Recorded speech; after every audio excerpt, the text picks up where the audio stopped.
दोस्तों, BPS 69 reason class में फिर से आपका स्वागत है। फिर मैं आपके सामने लेकर हाजिर हूँ भूगोल।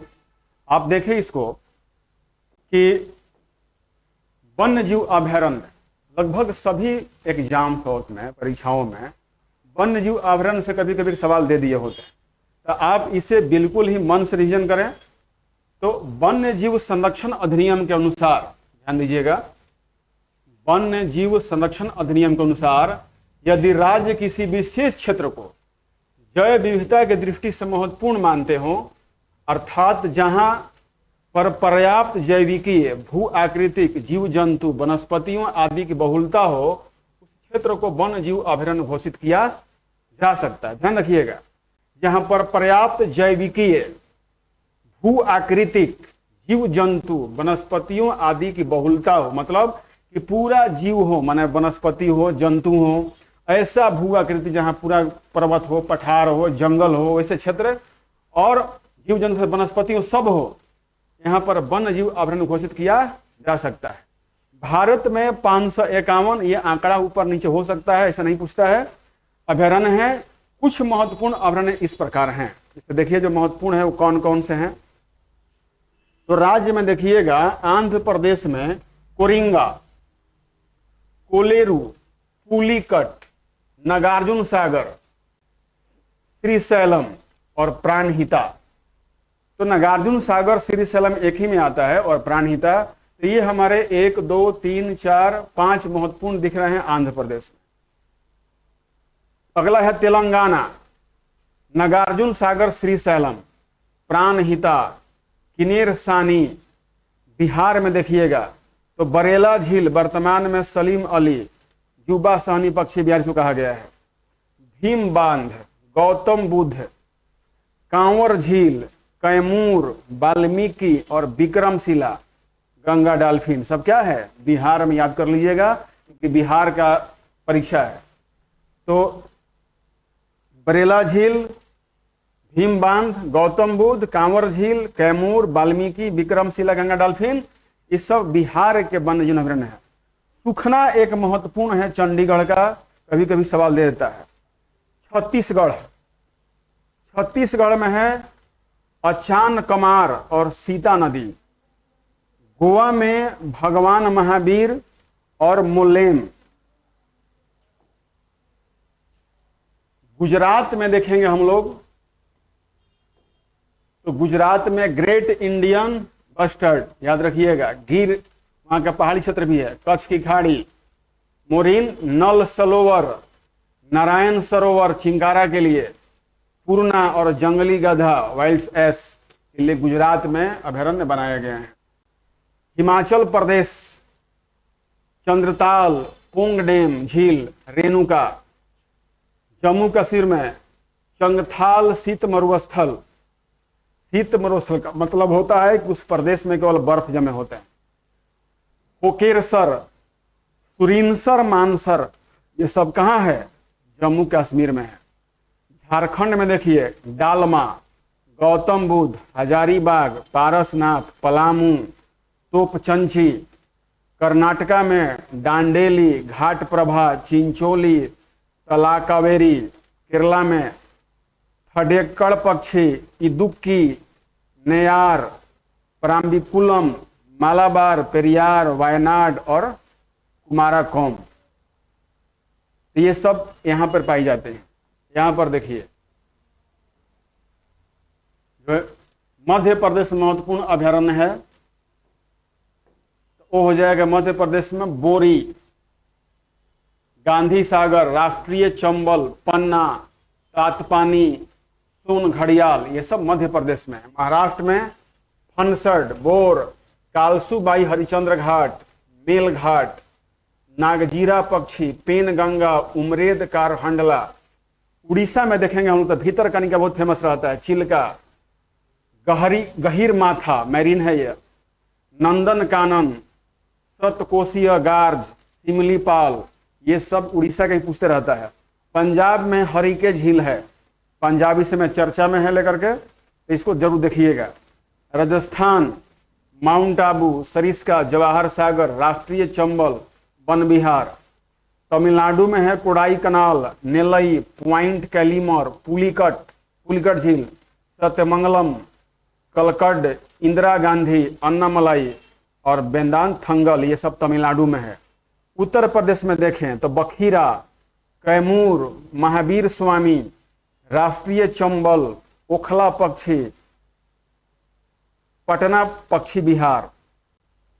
नाम उत्तर प्रदेश का तो आपको दो चीज लग रहा होगा, एक लग रहा होगा कि कैमूर जो है तो बिहार में है, कैमूर श्रेणी पश्चिमी पूर्वी मध्य उत्तर प्रदेश में भी है, और ये पटना पक्षी विहार आप लोग देख लीजिएगा दिल्ली।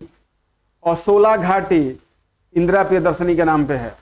अरुणाचल प्रदेश में पखोई शेषा आर्किड, असम में दीपोर बिल, पूर्वी कार्बी, आंगलांग, लाओ खोआ, मिजोरम में दम्पा और थुरांगटल्ला अभयारण्य है। सिक्किम में अगर देखेंगे आप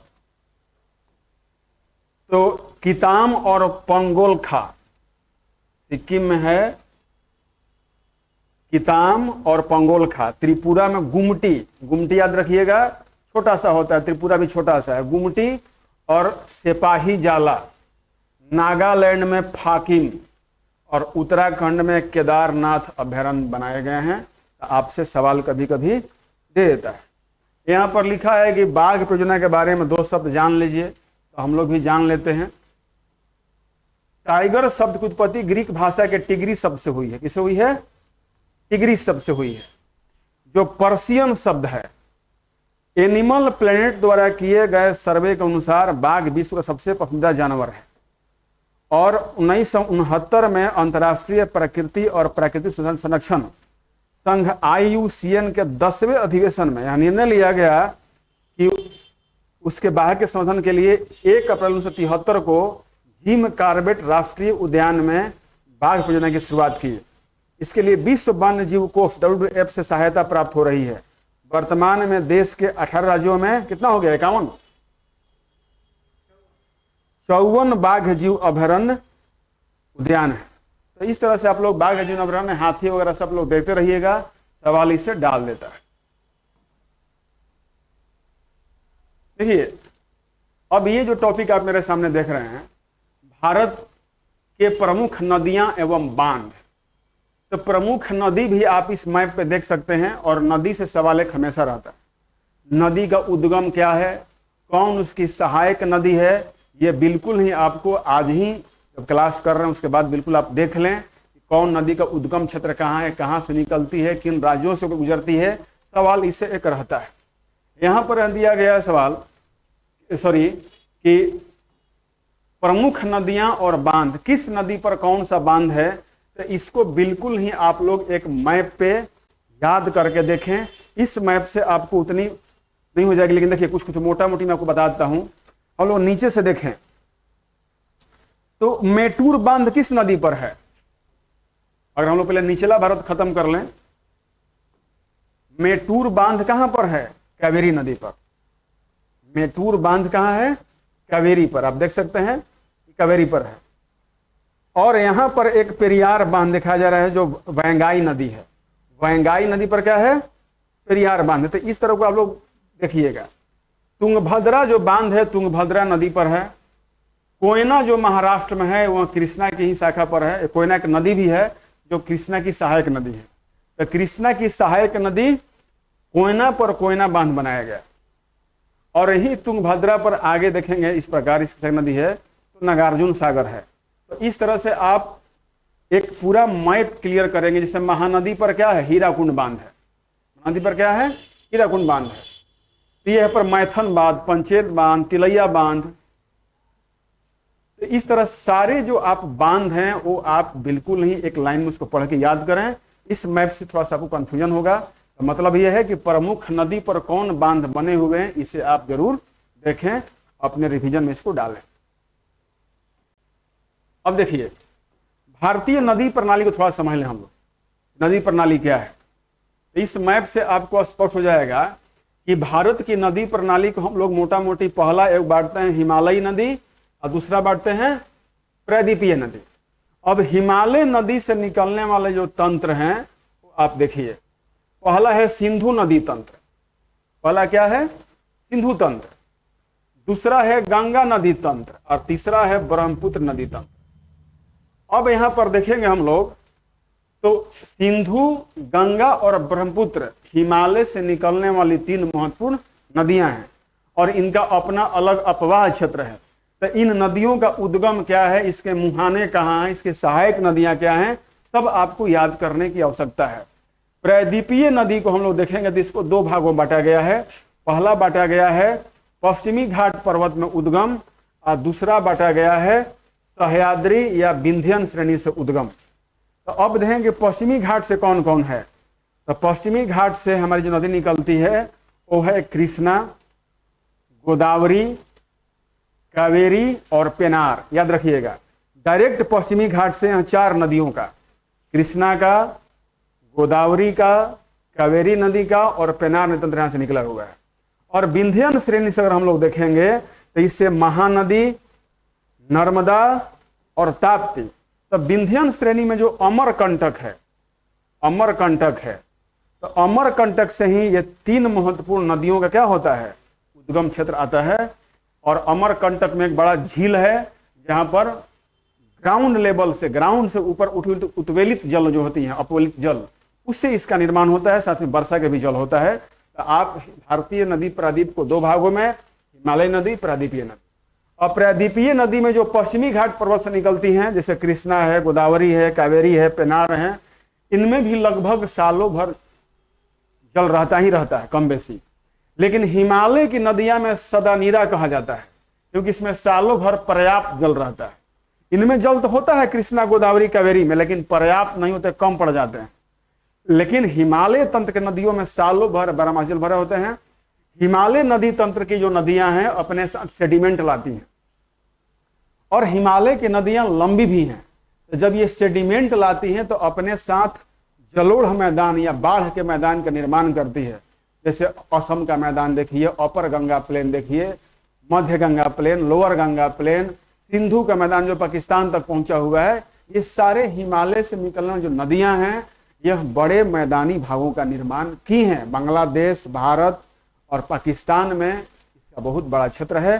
असम भी हमारा मैदानी भाग इसी तंत्र का बना हुआ है। दूसरी बात है कि जो प्रायद्वीपीय नदी तंत्र का मतलब है कि प्रायद्वीपीय नदी तंत्र जो है वो प्रायद्वीपीय क्षेत्रों में निकलती हैं, कठोर क्षेत्र हैं, इसमें सेडिमेंट कम होता है, इसकी लंबाई कम होती है। फिर भी ये जो कृष्णा, गोदावरी, कावेरी, पेनार नदियां हैं अपने क्षेत्रों में, चाहे महानदी हैं, सब डेल्टाओं का निर्माण करती हैं और अपने तटवर्ती क्षेत्रों में उपजाऊ भूमि का भी निर्माण की हैं। तो ये भारत के मुख्य रूप से नदी तंत्र है। तो इसलिए आप डिटेल पूरा देखेंगे तो पूरा आप पूरे नदियों का उद्गम देख लीजिए, कौन कहां से निकलता है। सहायक जरूर पूछता है, सवाल इससे हमेशा रहेगा। अब यहां पर देखिए एक चीज मैं आपके लिए खोज के लाया हूं कि भारत के सबसे ऊंचे जलप्रपात, एक लाइन में जान लीजिए कि जलप्रपात होता क्या है। तो जलप्रपात का मतलब होता है कि जब नदी, पूरी नदी, अपने पूरी की पूरी नदी जब ऊंचाई से नीचे गिरती है तो उसे क्या कहते हैं, जलप्रपात। जैसे मान लीजिए कोई ये पहाड़ी क्षेत्र है, नदी यहाँ पर ऊपर से ऊपर से बह रही थी, अचानक यहाँ पहाड़ खत्म हो गए तो नदी नीचे गिरी और पुनः यहाँ पर नदी बहने लगी। तो इस जो जब नदी का पूरा जल नीचे की ओर गिरता है तो उसे क्या कहते हैं, जल प्रपात।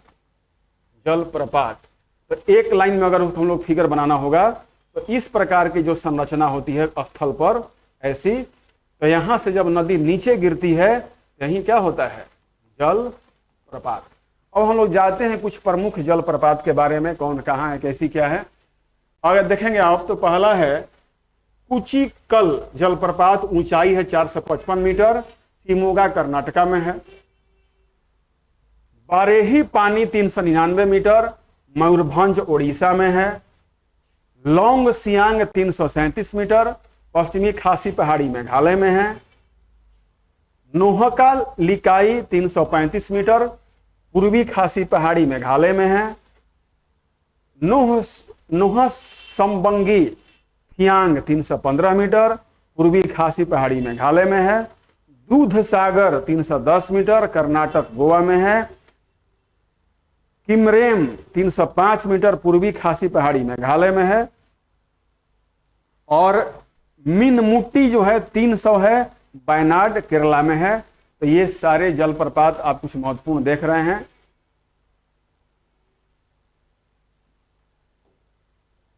अगला है थलैयार या रेन टेल 297 मीटर, और इसका है डिंडीगुल तमिलनाडु में। तो थलैया एक हीरो है रजनीकांत, तो हालांकि है तो उनका क्षेत्र मुख्य रूप से आंध्रा है, लेकिन तमिलनाडु के फेमस ही है। तो याद रखिए थलैया कहाँ है, तमिलनाडु के डिंडीगुल में। बरकाना 259 मीटर, शिमोगा कर्नाटक में। जोग या गरसोपा या महात्मा गांधी 253 मीटर, शिमोगा कर्नाटक। अगला है खानाधार 244, सुंदरगढ़ उड़ीसा। वांतावंग 229, सेरचिप मिजोरम में है। पेंचाल कोना जलप्रपात 219 मीटर, नेलोर आंध्र प्रदेश में। पुणे 200 मीटर, लोनार महाराष्ट्र। सुंची पारा 200, वायनाड केरल। मंगोड़ 198, उत्तरी कन्नड़ कर्नाटक में है। और चेन्ना 183 मीटर, नर्मदा में है। नर्मदा बनाती है चेन्ना को। डुडुमा, ये पूछा है सवाल, डुडुमा है 157 मीटर, जो कोरापुट ओडिशा में है। हेब्बे 168, चिकमंगलुरु कर्नाटक। जोरांडा 150, मयूरभंज उड़ीसा। बिहार में भी है 100 मीटर, टोन्स जलप्रपात। कुंडरू भी है 98, झारखंड में, स्वर्णरेखा नदी पर। और गोकक है 52 मीटर, घाटप्रभा नदी कर्नाटका पर। चुलिया जो है 18 मीटर, चंबल नदी पर।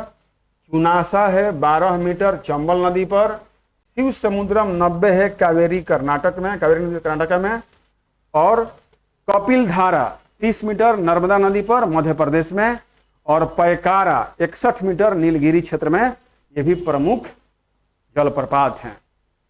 और अंतिम में है ककोलत जलप्रपात 50 मीटर, ककोलत बिहार में। एक टोन्स हो गया, क्या हो गया, ककोलत हो गया। तो इससे भी सवाल रहते हैं, आप इसे देख सकते हैं, पढ़ सकते हैं, सवाल पूछे जाते हैं। देखिए, इसको जो भारत की बहुउद्देशीय परियोजना है, बहुउद्देशीय का मतलब होता है कि जब नदी पर हम लोग बांध बना के उसके जल को हम लोग बहुत उद्देश्यों के लिए प्रयोग करते, उसे क्या कहते हैं, बहुउद्देशीय कहते हैं। जैसे नदी पर हम लोग पहले बांध बनाते हैं तो उससे हमको सिंचाई के लिए जल मिलता है, पन बिजली की भी प्राप्त होती है, हम लोग जल कृषि भी कर लेते हैं, बाढ़ से भी रक्षा होती है, सुखाड़ से भी रक्षा करेगा। और बहुत क्षेत्रों को ऊपरी वाले भागों में ग्राउंड वाटर भी क्या हो जाती है, बढ़ जाती है। इससे कुछ नुकसान भी है, लेकिन फायदे ज्यादा हैं। इसलिए भारत की बहुउद्देशीय परियोजनाओं को, नदी परियोजनाओं को हमारे प्रथम प्रधानमंत्री जवाहरलाल नेहरू ने कहा था कि यह आधुनिक भारत के मंदिर हैं। मंदिर भगवान होते हैं, आपको वरदान देते हैं, नदी भी आपके वरदान के लिए ही है। तो ये सब जी है, आप अपने मैप पर जरूर देखें, किताब में याद कीजिए कि कौन सा बहुउद्देशीय परियोजना कहाँ बनाया गया है, उसको बिल्कुल ही आप मैपिंग करके देखें। इसमें भी जो आपको जूम करके, यहाँ पर फिगर चला गया, आपको स्टॉप करके जूम करके आप देख सकते हैं, लेकिन आप बिल्कुल ही अपने वन लाइनर नोट्स में से देखें। जल संसाधन के संगठन संस्थानों का विवरण क्या है, इसके बारे में भी सवाल यूपीएससी पूछ देता है।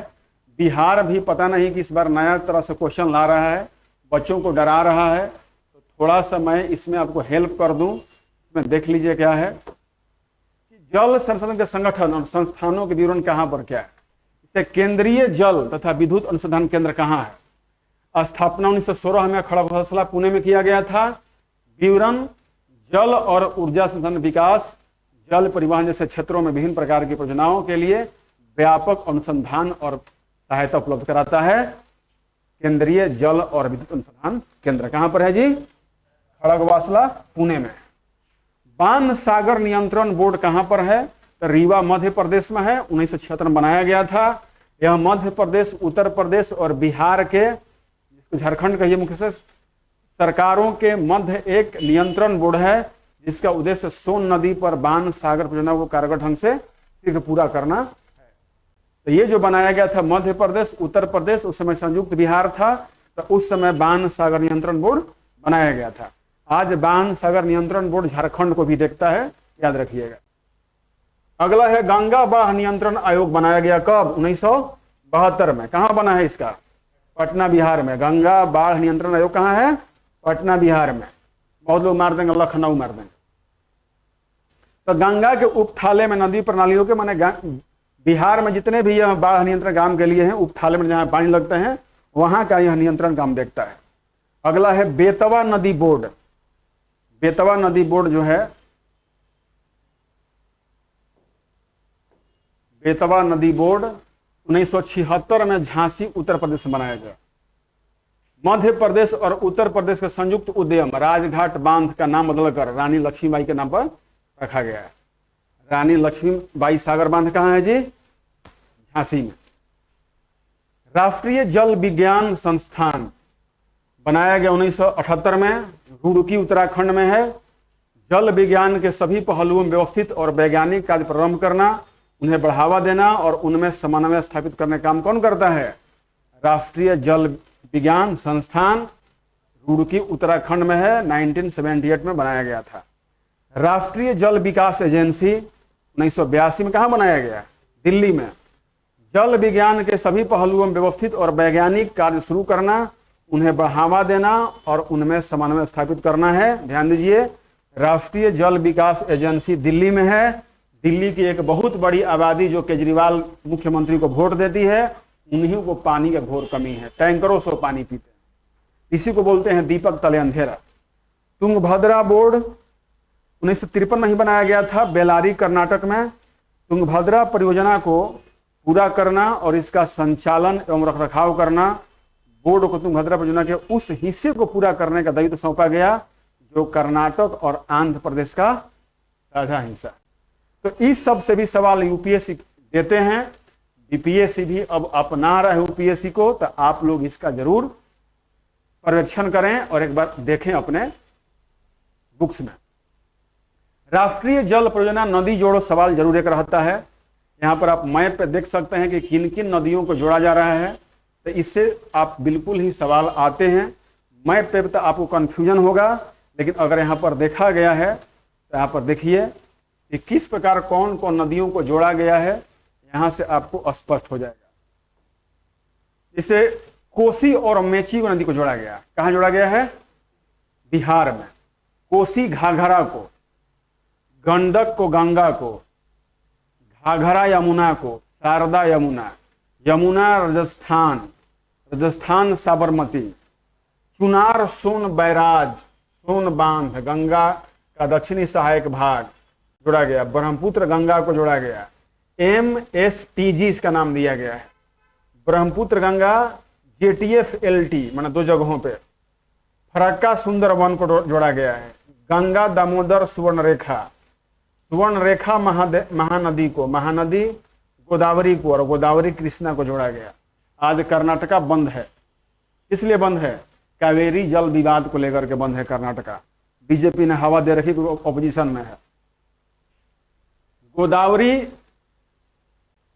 इंचीपलम लो डैम बनाया जा रहा है कृष्णा के साथ, मैंने कृष्णा उधर जोड़ा गया। फिर गोदावरी कृष्णा के साथ पोलावरम विजयवाड़ा में जोड़ा गया है। और फिर कृष्णा और पेनार को जोड़ा है अलमाटी में।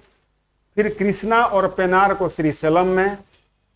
कृष्णा और पेनार को नागार्जुन सागर कई जगहों पर जोड़ दिया गया। मैंने 2 नदी गुजर रही है तो यहाँ भी जोड़ा गया, यहाँ भी जोड़ा गया, यहाँ भी जोड़ा गया। ये नहीं कि एक ही जगह जोड़ेंगे, वो कई जगहों जोड़ सकते हैं हम लोग। एक ही नदी लंबी है, उसके साथ एक और नदी जा रही है, तो वहीं कई स्थानों पर कृष्णा कृष्णा आप देख रहे हैं। पेनार कावेरी को हम लोग जोड़ेंगे सोमशिला में, ग्रैंड एनीकटा। फिर देखिए कावेरी और बेंगाई को जोड़ा गया। केन बेतवा को जोड़ा गया। पार्वती काली सिंधी चंबल को, पार तापी नर्मदा तीनों को जोड़ा गया। दमन गंगा और पिंजाल को, विदती और बदा को, नेत्रवती और हेमावती को, चंबा अचकाविल बाइपर को। अगर आपके नोट्स में नहीं है तो आप इसी को अपना नोट्स मानिए। इसको आप मतलब कि पॉज करके आप देख को लिख सकते हैं, याद कर सकते हैं।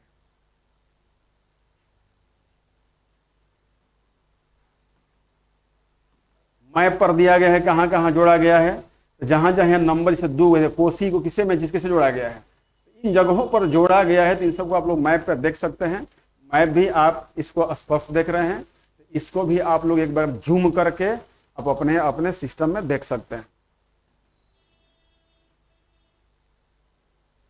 खनिज संसाधन, देखिए खनिज संसाधन से हमेशा क्वेश्चन रहते हैं।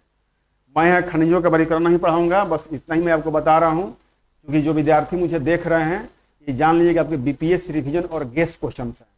तो बीपीएससी के लिए आप रिवीजन किन चैप्टरों का करेंगे, आप सामने में आपको लगा दिया हूँ, ये महत्वपूर्ण है और इन चीजों रिवीजन जरूर करें।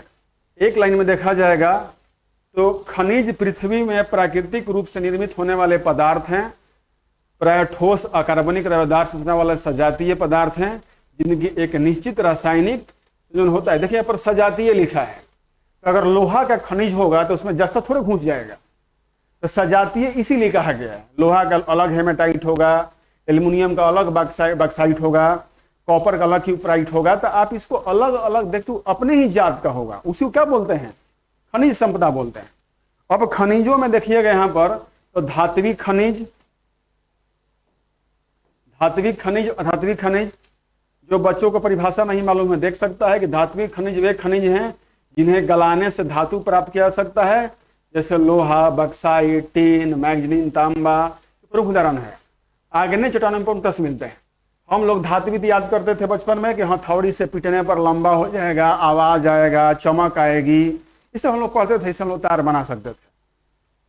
अधात्विक में आ जाएगा, अधात्विक खनिजों से धातु प्राप्त नहीं किया जा सकता, जैसे चूना, पत्थर, डोलोमाइट, फास्फेट, जिप्सम, मैग्नेसाइट, ये भी खनिज है। खनिज का मतलब होता है जो खान से निकाला जाए, जो खनन करके निकाला जाए, उसी को लोग खनिज बोलते हैं। अब देखिए एक होता है लौह खनिज, एक होता है अलौह खनिज। जिन खनिजों में लोहे का अंश पाया जाता है, जो मजबूत होते हैं, कठोर होते हैं, वो क्या होते हैं, लौह हो जाएंगे, जिससे लौह अयस्क, मैग्नीज, टंगस्टन सभी प्रमुख होते हैं। ये रवेदार चट्टानों में पाए जाते हैं। और अलौह में जिनमें लौह का अंश नहीं रहता, जैसे तांबा, ये भी मजबूत होता है, सोना भंगुर होता है, सीसा भंगुर, बक्साइट मजबूत होता है, तन्य होता है, टीन भी तन्य होता है, मैग्नीशियम भी भंगुर होता है। एक में जो इसमें लौह के गुण पाया जाए, जिसमें अलौह गुण पाया जाएगा। बहुत बच्चे मार देंगे कि लोहा तांबा में तो सब लोहा वाला गुण पाया जाएगा, नहीं, बिल्कुल इसमें लोहा गुण नहीं पाया जाता। इसमें चुंबकीय शक्ति बिल्कुल ऐसे काम नहीं करेगी। तो इस तरह अब देखिए खनन है, उत्खनन, ऊपरी परत की खुदाई करके तो उत्खनन बोलेंगे। गहराई के साथ की खुदाई खनन कहलाएगा। कम गहराई वाली खाले खुली खदान कहलाएंगी, अधिक गहराई खाने कूप खदान कहलाएंगी। इस तरह से सवाल ले सकता है कि कूप खदान कौन है। अब यहाँ पर थोड़ा सा ग्राफिक देख लीजिए आप कि खनिज है तो इसमें धात्विक में कौन कौन आएगा, अधात्विक में कौन कौन आएगा, ऊर्जा खनिज कौन कौन होगा। तो धात्विक खनिजों में लौह धातु जिसमें लोहे का अंश हो, जैसे लौह अयस्क, मैग्नीज, निकल, कोबाल्ट आदि। फिर अलौह धातु में तांबा, सीसा, जस्ता, बक्साइट आदि। बहुमूल्य खनिज जैसे सोना, चांदी, प्लेटिनम आदि सब क्या है, धात्विक में चले जाते हैं, सॉरी धात्विक में आते हैं, ये अलौह में आ गए। अधात्विक में क्या कहा जाएगा, जैसे अबरक, नमक, पोटास, सल्फर, चूना पत्थर, संगमरमर, बलुआ पत्थर सब क्या है, अधात्विक है। ऊर्जा खनिज में कोयला, पेट्रोलियम, प्राकृतिक। अब तो लोग बोले कि सर पेट्रोल तो हम लोग कोन के नहीं निकालेंगे, अरे बुर्बक पहले हम लोग कुआं को कोनेंगे ना तब निकालेंगे इसको। तो बहुत बच्चे सवाल करते हैं कि सर ये खनिज कैसे, इसे खोना थोड़ा जाता है, तो निकाला जाता है, तो पहले पाइप से खनन करेंगे तब निकालेंगे। तो इस तरह से सवाल आपसे पूछे जाते हैं, सवाल आ सकते हैं। यहाँ पर कुछ सवाल जो होता है कि विश्व खनिज उत्पादन में भारत का योगदान क्या है, तो इसमें देख सकते हैं आप, ये ऊपर नीचे बदल सकता है। तो मैं आपको सिर्फ गाइड करके बता रहा हूं कि आप बिल्कुल जो नया डेटा जहां पर आया होगा देख लीजिएगा कि किस खनिज का भारत का स्थान और विश्व में कितना परसेंट होता है, और खनिज महत्वपूर्ण को कौन सा है, और भारत का स्थान विश्व में कौन है। अब सुन क्या है, देखिए वही चीज है, खनिज एल्यूमिना भारत का स्थान विश्व में कौन सा है, चौथा। अब विश्व कितना परसेंट निकालता है, 5%। क्रोमाइट वर्ल्ड में तृतीय, 8.20%। बाइराइट तृतीय, 13.54। कोयला और लिग्नाइट में भारत विश्व में क्या है, अभी सेकंड है। किसमें, भारत का स्थान उत्पादन में कह रहा है, 8.13%। लौह अयस्क में चौथा है 4.69, जिंक में थर्ड है 5.7 और स्टील में तृतीय। तो इस तरह के जो क्वेश्चन होंगे मैं आपको छोड़ देता हूं, आप इसे स्टील करके जूम करके देख सकते हैं। तो सवाल इससे आता है कि किस खनिज में उत्पादन में भारत का विश्व में कौन सा स्थान है, सवाल यहां से रहते हैं। आप इसका रिवीजन जरूर करें।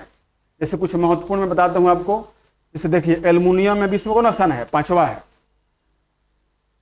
ताम्र, जो तांबा हम लोग रिफाइन बनाते हैं, 7वां है। अबरख में विश्व के उत्पादन में 16वां है, लेकिन भंडार में क्या है, पहला है। विश्व का 70% अबरख भारत में पाया जाता है। काइनाइट, एंडोसाइट और सिलेनाइट, ये सब हम लोग कम निकालते हैं। देखिए, कच्चा तेल में हम लोग 23वां है। बॉक्साइट 5वां, सीमेंट में दूसरा, इसीलिए भारत में निर्माण काम ज्यादा हो रहा है। और सीसा देखेंगे तो 14वां है। ग्रेफाइट में दूसरा, बेंटोनाइट में चौथा। तो इन सब चीजों को भी आप देख के याद कर सकते हैं, जो आपको कभी ना कभी मदद करेगा ही करेगा। अब अगर इसको भारत में देखा जाए, देखिए भारत में, तो भारत में जो महत्वपूर्ण खनिज क्या है, निकेल है। उड़ीसा में कितना पाया जाता है, 92.0%। मुख्य उत्पादक राज्य कौन हो जाएगा, झारखंड। और प्रमुख क्षेत्र कटक, सुकड़िया क्षेत्र और केवंझर में हो जाएगा। मतलब कि एक में खनिज है, दूसरा भंडार कहां है, उत्पादन कहां हो। देखिए, भंडारण ज्यादा है उड़ीसा में, निकालता कौन है, उत्पादन कौन करता है, झारखंड। टंगस्टन बेसी कहां है, कर्नाटक, राजस्थान और आंध्र प्रदेश में। निकालते बेसी कौन है, राजस्थान। फिर महाराष्ट्र भी निकालता है। डेगना राजस्थान के महत्वपूर्ण प्रमुख क्षेत्र है। बाइराइट देखेंगे, हम लोग महत्वपूर्ण देखें। तो इस तरह से सारे चीज ये सब भी आप लोग देख के याद कर सकते हैं। आप इसको बिल्कुल रिवीजन करें, इससे सवाल आ सकता है। वही खनिज है, आप लोग इसको देखें। आप इसको पीडीएफ बना के बोर्ड पे इसको आप लोग जूम कर सकते हैं। मैं थोड़ा आपको समय दे रहा हूं। या बोर्ड पे आ गया पीडीएफ, इसको आप लोग स्टील करके रोक सकते हैं, स्क्रीनशॉट ले सकते हैं। फिर कुछ अन्य खनिज और उत्पादक क्षेत्र, इसको भी आप लोग स्क्रीनशॉट लेके आप लोग याद कर सकते हैं। ये सब गैस में है, इसे सवाल आते ही आते हैं। कुछ अन्य खनिज भंडार, उसको उत्पादक भी सारा याद रखिएगा।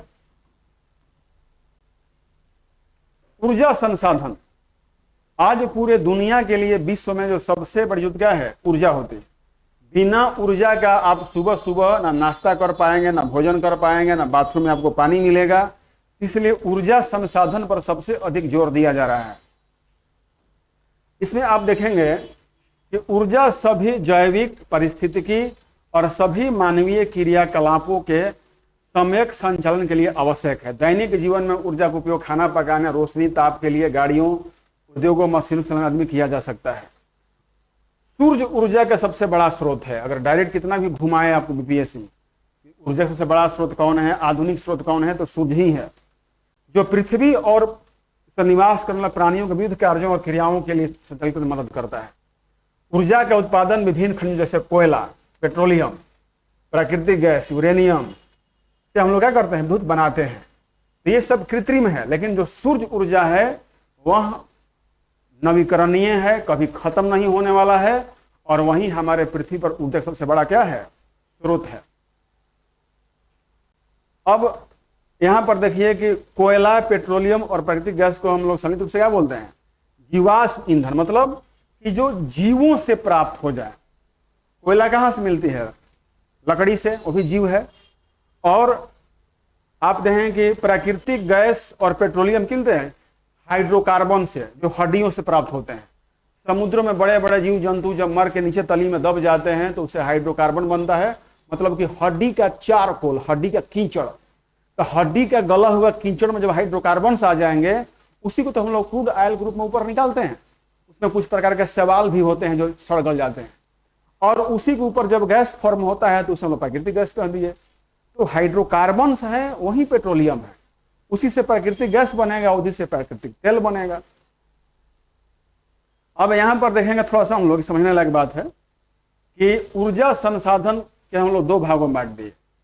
पहला बांट दिया नवीकरणीय ऊर्जा संसाधन और दूसरा है अनवीकरणीय। नवीकरणीय मतलब कि उसको हम लोग बार बार यूज कर सकते हैं और आपके यूज करने से वो खत्म नहीं होगा, उसका नया रूप हम लोग वर्जन बना सकते हैं।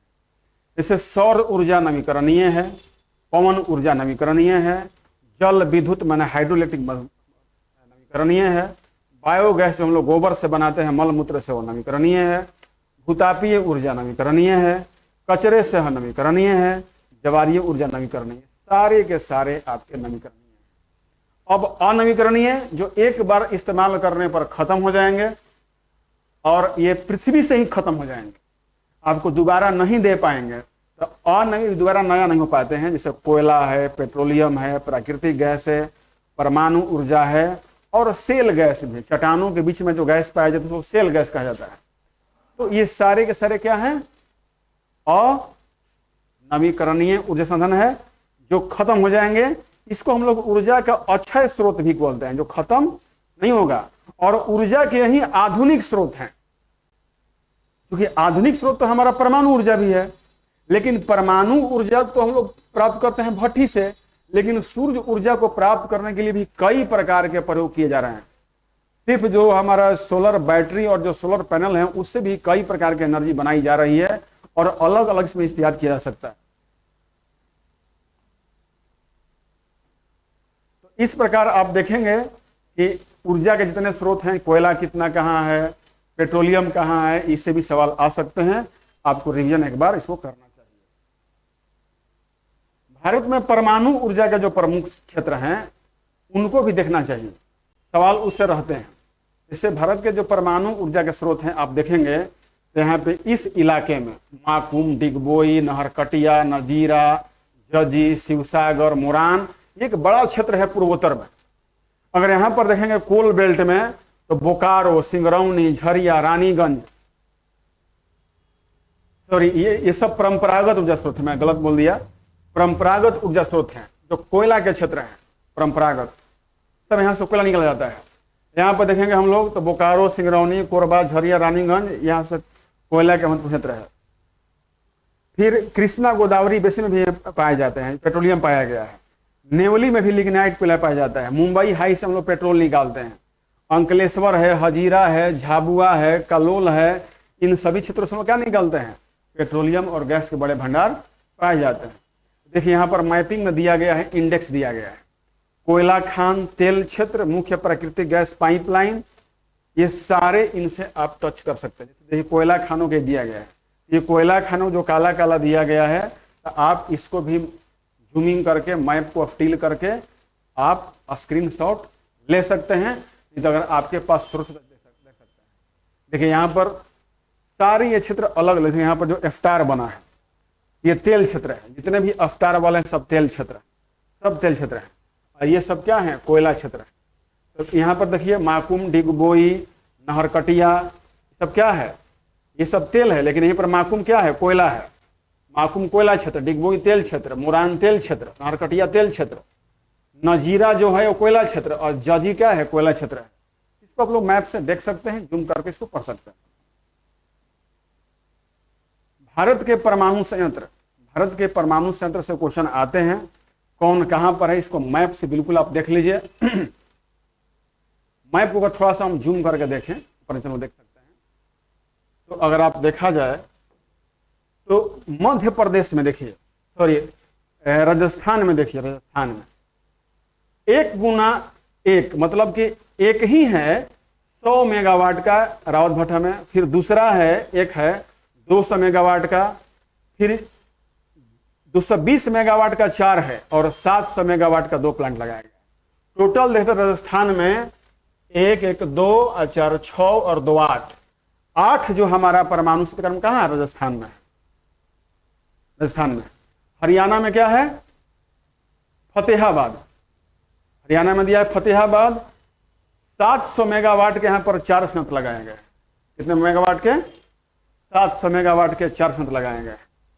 उत्तर प्रदेश में नरौरा है, 220 मेगावाट का 2 संयंत्र लगाया गया है। काकरा पार गुजरात में देखिएगा तो 2 संयंत्र हैं। एक है 220 मेगावाट का 2 संयंत्र और 700 मेगावाट का दो संयंत्र। तो इस तरह से आप देखेंगे। फिर पुनः देखिए यहाँ पे गुजरात में निचले भागों में मीठी बिरदी 1000 मेगावाट का 5 संयंत्र है, 5 मेगावाट का है। महाराष्ट्र में तारापुर 160 मेगावाट का 2 है और 540 मेगावाट का 2 है। और महाराष्ट्र के निचले भागों में जैतापुर में 1650 मेगावाट के जो नए बन रहे हैं, इसमें 6 संयंत्र मिलकर कितना पैदा करेंगे। कर्नाटक में कयगा है 220 मेगावाट का 4 और 700 मेगावाट का 2 है। कुडनकुलम में तमिलनाडु में 1000 मेगावाट का 2 संयंत्र और 1000 मेगावाट का पुनः 4 संयंत्र की स्थापना की जा रही है। माने यहां पर देखिए एक प्रस्तावित है, अनिर्माणाधीन है या कार्यरत है। तो जो जितने भी चौकोर वाले हैं सब कार्यरत है, त्रिकोण वाले निर्माणाधीन है और गोल वाले क्या है, प्रस्तावित है। अगर देखा जाए तो तमिलनाडु में 1000 मेगावाट के 4 क्या है, प्रस्तावित हैं और कार्यरत कितना है, 2 है 1000 मेगावाट का। इस तरह से आप लोग मैपिंग पर याद करें। पश्चिम बंगाल में देखिए हरिपुर क्या है, प्रस्तावित है, मतलब कि 1000 मेगावाट का जो 6 संयंत्र है यहाँ पर प्रस्तावित है। मध्य प्रदेश के जो चुटका जगह है यहाँ पर 700 मेगावाट का 2 संयंत्र प्रस्तावित है। और यहां देखेंगे हम लोग आंध्र प्रदेश में तो कोवाडा भी 1000 मेगावाट के 6 संयंत्र प्रस्तावित है। तो इस तरह से आप लोग परमाणु संयंत्र कहां कहां लगाए जा रहे हैं, कौन कौन प्रस्तावित है, कौन कौन काम कर रहा है, इस मैप को आप देख के पूरी तरह जान सकते हैं।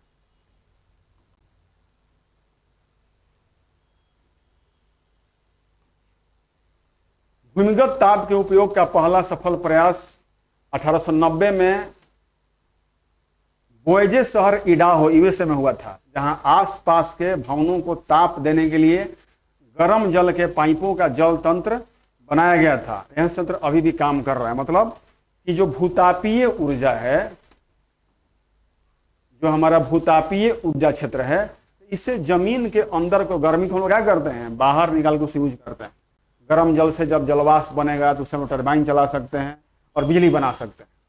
तो इसी प्रकार अगर देखा जाए कि भारत में कहाँ कहाँ है, तो यहां देखें तो पूगा घाटी चंबा हमेशा पूछता है, और हिमाचल प्रदेश के मणिकर्ण में। यहां पर देखा जाए कि दिल्ली में तिमारपुर नगरीय ऊर्जा है, यहां बनाया गया है। और कैम्बे तुआ गुजरात में है। यहां पर अगर महाराष्ट्र में देखा जाए तो गणेशपुरा, यहाँ पश्चिमी घाट भी सब है। और तुलसी श्यामा या गुजरात का ही है। सवाल दे दे कि तुलसी श्यामा भूतापीय ऊर्जा कहाँ है, तो गुजरात में। तो यहाँ पर इस तरह से ऑप्शन आप देख सकते हैं, इसको याद कर सकते हैं। देखिए ये क्या है कि भूतापीय क्षेत्र पूरा इलाका दिखा दिया, ये पूरा इलाका, ये भारत का ये क्षेत्र देख रहे हैं। तो मैदानी भारत के दक्षिण में जहां से पठार शुरू होता है तो वहां भूतापीय ऊर्जा क्या है, बड़ा क्षेत्र है।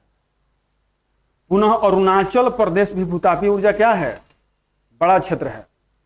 सिक्किम में भी बड़ा क्षेत्र है भूतापीय ऊर्जा क्षेत्र। जो भाग ऊपर ठंडा होता है उसके नीचे क्या होता है, गर्मी होता है। तो सिक्किम में बर्फ पड़ता है, लेकिन जमीन के अंदर तुलनात्मक से तापमान क्या होगा, ज्यादा होगा। जब वह ताप आएगा बाहर तो क्या करेगा, वाष्प पैदा करेगा और उस वाष्प से टरबाइन चला सकते हैं। ये सारे जो क्षेत्र है ये देख लिए कि यहाँ पर भी पाया जाएगा। ये क्षेत्र है मैदानी भाग में दिल्ली के आसपास में, ये गुजरात का क्षेत्र भूतापीय ऊर्जा का, ये महाराष्ट्र का क्षेत्र है। तो इस तरह से ये पूरा देखिए कि तेलंगाना और आंध्र प्रदेश का क्षेत्र है। ये सारे हमारे यहाँ क्या हैं, भूतापीय ऊर्जा के क्षेत्र। तो नेक्स्ट एनर्जी के बारे में हम लोग नेक्स्ट क्लास में पढ़ेंगे। अभी के लिए इतना रिवीजन करें, बाकी हम लोग नेक्स्ट क्लास में इसके बाद